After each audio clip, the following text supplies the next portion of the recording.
this like upper area of the chakra system. And I think when I tend to think of meditation, the first thing that comes to mind is how I'm using my mind. And I also think of like all that I've learned of how much our mind is is everything. And I kind of get in this thing of like, maybe my brain is just like in a jar on a shelf somewhere in the universe. And like all of this is all made up because everything is in the mind. It is the organ of pain, it's the organ of pleasure, it is the organ of our senses, in that our eyes don't see, our eyes collect information, send it to the brain, and our brain puts it together, and we have an image. uh, our ears don't hear, our nose doesn't smell. They're collectors. And not only are our sensory organs collectors, our heart collects information about who we are, who we're becoming, wisdom of what keeps us safe, what feels fun, what feels easy, the struggles of life, um, and how guarded we need to be. And all of that, the whole rest of our body responds to what our brain is deciding. All of our tissue, muscles, skin, organs, our bone tissue, all of it responds to hormones.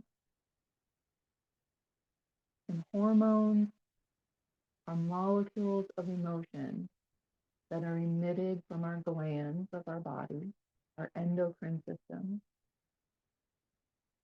And our endocrine system aligns 100% with that ancient wisdom of what was believed to be what's called our chakra system, the central chakra system, those 7 areas of the body that align with glands that now science can show emit hormones and regulate body functions through hormone production. And we've talked about the sacral, or the root chakra, the sacral chakra, the solar plexus chakra, the heart chakra, the throat chakra, the brow chakra, and the crown chakra. A little bit or a lot in these last couple classes. This is the 5th class of 5. And we've worked from what's considered the bottom, the first chakra, and now we're up here at the top of the system.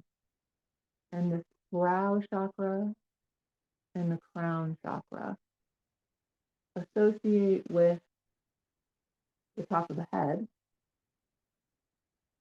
as well as very much the brain function. So the anatomy, which means like the physical parts of our body that are here. The third eye is called the third eye chakra. This is, I'm pointing to the forehead, where you might be thinking like you would imagine like a dot on my forehead, or anyone that practices meditation regularly, the Hindu belief system, they will encourage and activate that brow chakra, the third eye chakra, with a ceremony and the placing of a dot on the forehead. And this is called the third eye, which in my opinion, it should be called the first eye. There are 3 branches to our optic nerve. This is a cranial nerve. It goes right from our brain to a sense organ. It doesn't use the spinal cord. This is a direct avenue to the brain. The optic nerve has 3 branches. One goes to this third eye area. This is our pineal gland. And the other 2 branches go to our actual eyeballs for sensory information. We have movement involved with muscular stuff that gets into a whole other part. This is just information, optic nerve, what's going on. And the reason I'm talking a little bit more about this optic nerve and like the anatomy of this is because I feel like it's so interesting. And I feel like it really kind of opens up this window of like, really? Oh, kind of interesting. How I see has not everything to do with my eyeballs. So this third eye, this pineal gland, has these incredible crystals inside of it. They are piezoelectric, which means they produce spectrums of light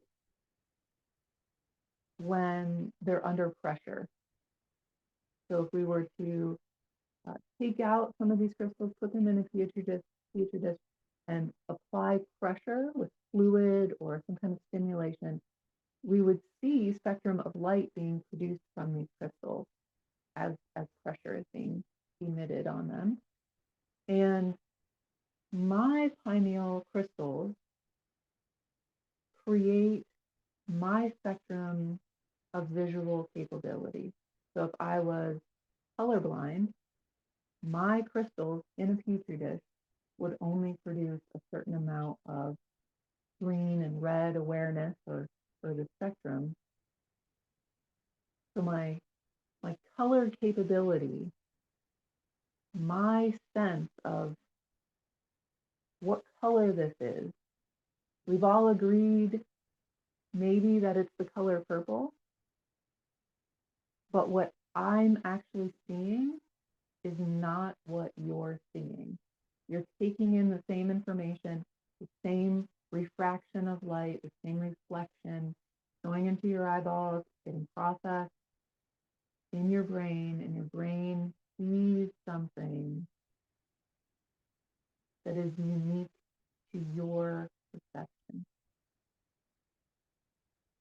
And this is so impactful to me because one of the first things I was thinking about when I wanted to talk about meditation, the chakra system, and how it colors our world.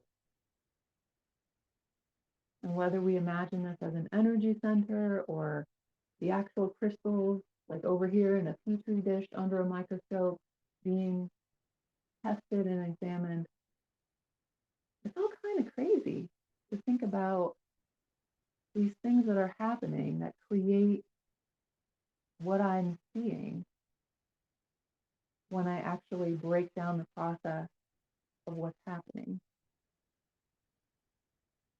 So this is that's our brow, also called the third eye chakra. And then at the top of the head, we have the crown chakra. The anatomy here, we have several glands in our brain, but the anatomy that connects to the brow, or the crown chakra is what's called the circle of Willis. This is a part of our cardiovascular, our blood flow system. And it's this circle, vascular circle, that it goes from the right hemisphere to the left, or maybe the left to the right. I'm not exactly sure. It goes in a circle, so I guess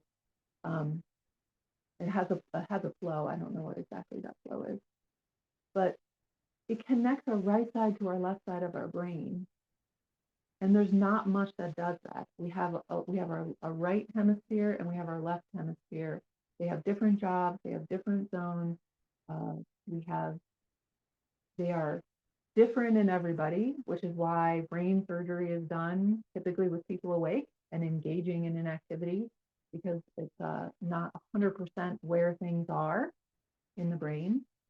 And this circle of Willis is this point, one of those very few areas that connect our creativity with our logic, this function from one side of our awareness to the other, and throughout our body. Uh, our blood flow tends to branch off right side to left side. The nervous system branches off right side to left side. Uh, We have very few muscles that cross the center line. And this takes this vital life force of blood into one side or the other. It connects us to this bigger picture, not just about logic, not just about being creative. It's not just about this or that. It makes this space in between. The crown chakra is believed to connect us to higher power, a bigger purpose, something that's more than just us and our ego. This bigger picture is more than something in between that connects us all, connects certain things. And the colors that associate with this are indigo for the third eye and purple for the crown. And I think it's interesting that royalty is typically, they usually wear a dark blue or a purple, indicating this higher ranking, this higher place in people's thinking.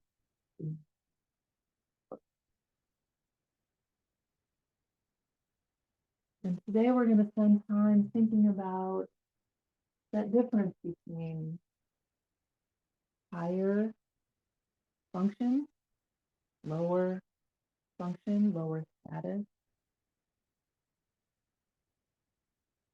I think when I get into my overwhelm phase, we were actually just talking about this. Like I do well when I'm multitasking, when I have time set aside, and have this much stuff done, which should take, I don't know, a week. But when I get in like crunch time, that's my high functioning. I know what creates overwhelm. I know what creates function.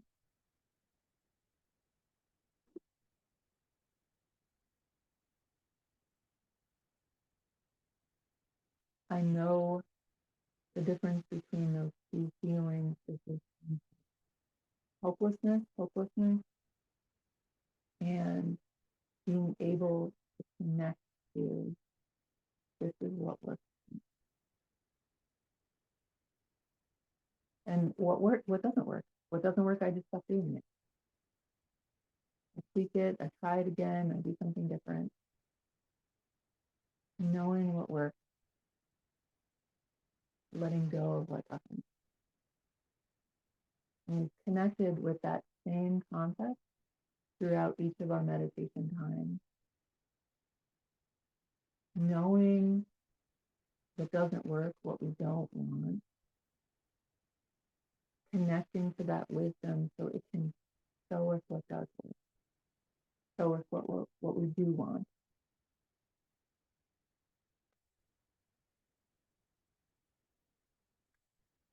And taking a moment to think about all of this information that I just passed on. What feels most interesting?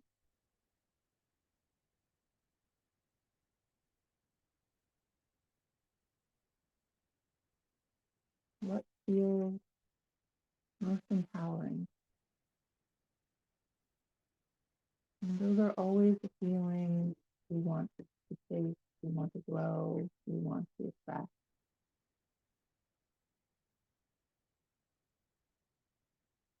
Those are efforts of self-love. It doesn't actually sound like it, but those are efforts.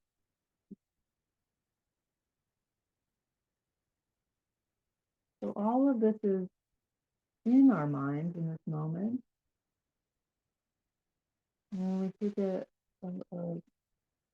few breaths and we sit with this, it gives it a chance, gives this information a chance to sink into something a little bit more in our mind. Where do we want this to live? Where do we want this sense of creation, this sense of power of the mind? Do we want it in our heart? Do we want it in our intuition? Do we want it in that solar plexus? Choose what we keep and what we let go. And we don't have to have it in just one or two places. We can see how it fits, how it feels. We can invite it into somewhere else. We can see where it is.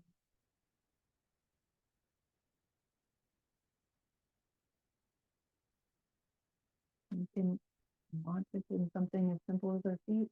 And we look forward down we choose that goes, choose what it does. Power of intention, power of believing. I'm going to put this here and it's going to serve me in this. Decide that. We bring that in. We give it a place in ourselves. It might help us let go of those other thoughts that we hold that are based in trauma. We have a lot of stories inside the mind. We've given them a place in our heart, given them a place somewhere else. When this happens, it means that this type of person is like a person. This person often struggle or self-value, or we prioritize ourselves. All of that has home in more than just our mind.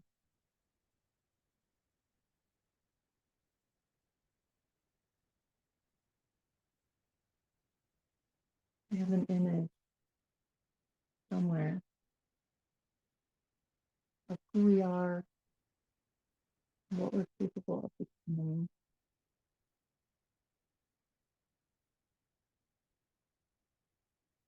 And it can be this is a very powerful, and it can be a very limiting thing if we don't allow that image to grow and change. Ask for more. Allow that to grow with you. If we have this image in our mind of us, what we should have become when we were 25, what we should have looked like, what we should have done, what we should have accomplished. And it didn't look like that. And we're still trying to become what we wanted to be when we're 25. We can't become our best self at 48, 55, 75. We're disconnected. All of the wisdom that we've been exposed to, how that image is limiting beliefs that were established, that disconnected us, can be flipped away at any time. As soon as you decide thinking about something new, the weight you are, what you're going to become, why you're here,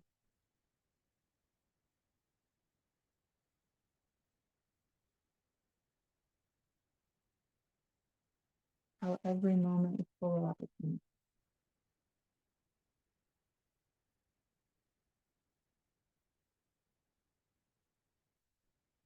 We're all here for us with us.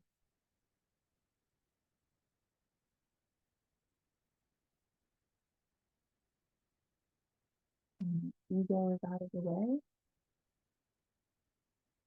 it allows us to feel our passion in whatever that is. I'm really good at trying to choose. And what if that's what you've always felt like? Maybe you're meant to learn more about timing. Maybe you're meant to teach classes, lead scout groups, safety classes, fashion. If we think that means nothing, we're not reaching for our best self. We're not reaching. It feels small, it hasn't been grown.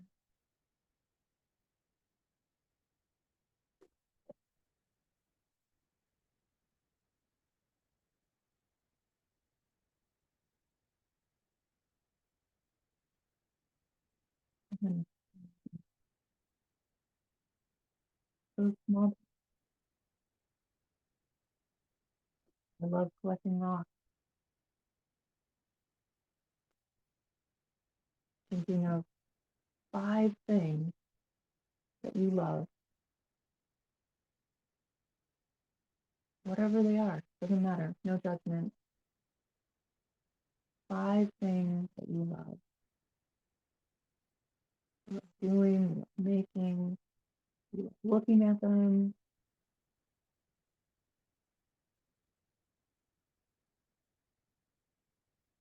When we're engaged in those efforts and those experiences, we're engaging in saying thank you for who I am. I know I love it. My heart is singing. I lose track of time. I lose track of my hunger. I lose track of everything. And in this moment, I feel like I could do it.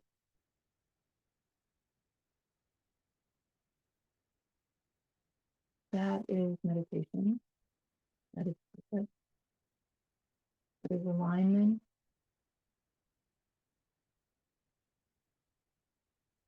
That is appreciation.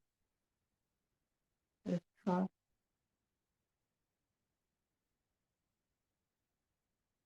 All of those things are forms of self-love, nourishment, self-value, and connection to a higher power. Others us, lifts us, makes things lighter, more fun. And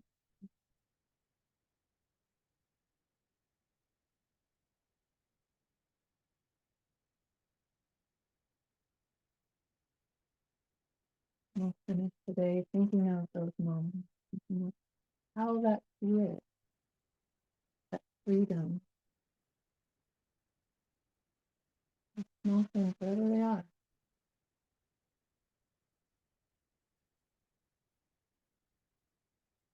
smaller examples that mustard seed, often referred to in Christian faith, that shows significance in life that doesn't matter how we move it,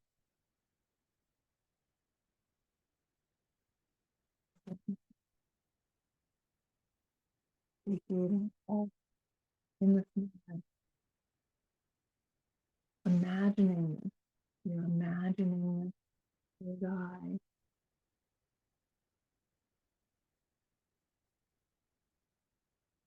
and connecting to that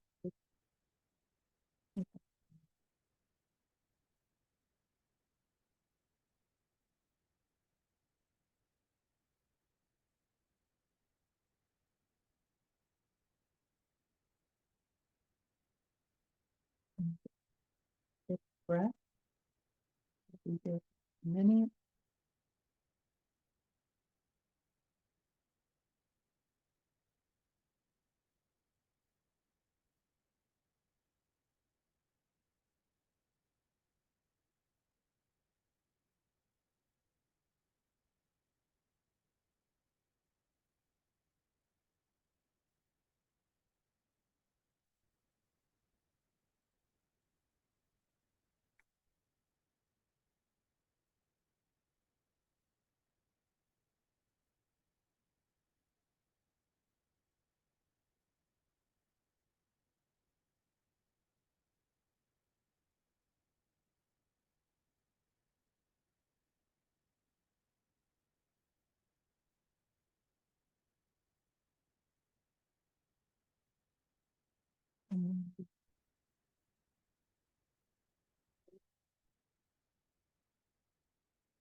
And those meditations.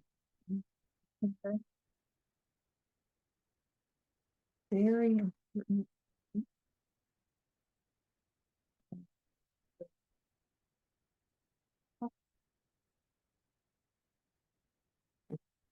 Rachel Hollis quote, or part of her book, Girl Wash Your Face, means so much to me. You are more than what you become. I talked a lot about things that we do that connect us to our purpose. Even when we are living our purpose, that is our purpose. It is not who we are. These things that we become, alternative healing practitioner, a mom, a meditation class teacher, someone that burns firewood and does firewood 350 days a year. I am more than that. That's something I do. It's not who I am. When we engage in this thought, it also gives this opportunity of labels that people put on us or conditions that we have or limitations that we think we have. We are more than those. We are something else.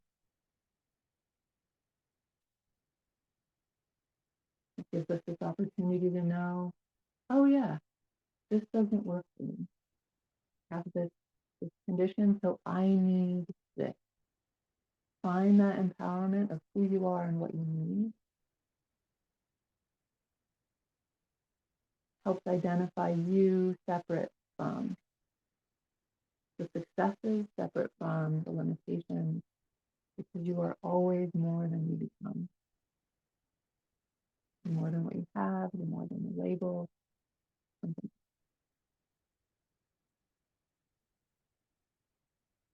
I love offering these classes. I love that everyone is here.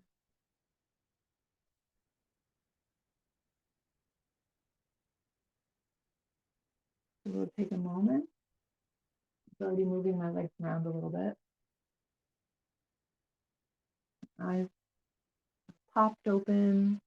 Here is life again. Everything that brought me to class. Right here. How am I different? My favorite part of anything. Meditation, yoga, walking out to see the chickens, sitting in the sun, sitting in the air conditioning, under my 15 blankets. What's your